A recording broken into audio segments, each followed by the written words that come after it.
aluminum cans, and then I'll talk about those 3 through 7 plastics, and then I'm going to make everybody get up, and we're going to have a little discussion about glass, because believe it or not, glass is one of the first items that's actually sucked out of the stream really quickly. I don't even tell you that, because we just want to get it out quickly, but I am going to talk about it at the end and why we have to get it out so quickly, okay?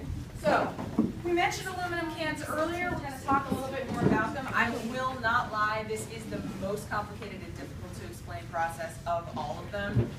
What we use, and you just gotta trust the experts on this, and trust me, that's not me. I'm just the messenger. I didn't invent this technology. I don't really totally understand how it works, but it does. We use what's called eddy currents. We also utilize electromagnetic magnets for this. Essentially what happens is those magnets spin at a very, very, very high rate. What happens is they then create literally a force field, if you will, very light force field, but it's a force field that the aluminum material cannot penetrate when it essentially jumps over this force field. When you think force field, you think like Superman has a force field. I also like to use the example of when you stir your chocolate milk really quickly and you get sort of that little center, that centrifugal force is pushing the milk aside. It's much like that, except on a higher, much higher level. And since they can't get through that force field, they jump over it. That's how we separate them, but a lot of people know, a lot of people don't, actually how valuable and how useful aluminum is in the actual recycling world. Aluminum is what's called infinitely recyclable. Who knows what infinite means? Most of us. What does it mean? It means it can be recyclable over and over, infinitum, forever, right, basically.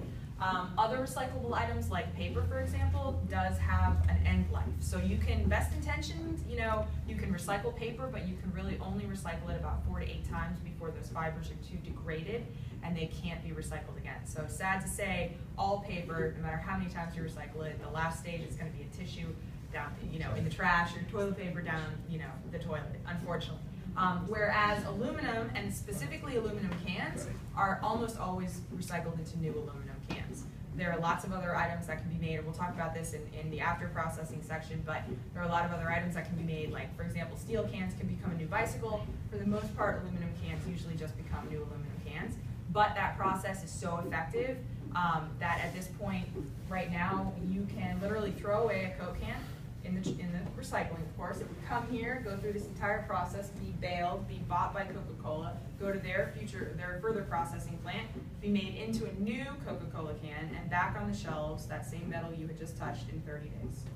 That's literally how fast. And that's on fat. Usually it's 30 to 60, but it can be as little as 30 days, depending on supply and demand and that kind of thing. So it is pretty amazing, and whereas, you know, aluminum isn't the most prevalent item that we get here as far as recyclables, it's definitely our most valuable.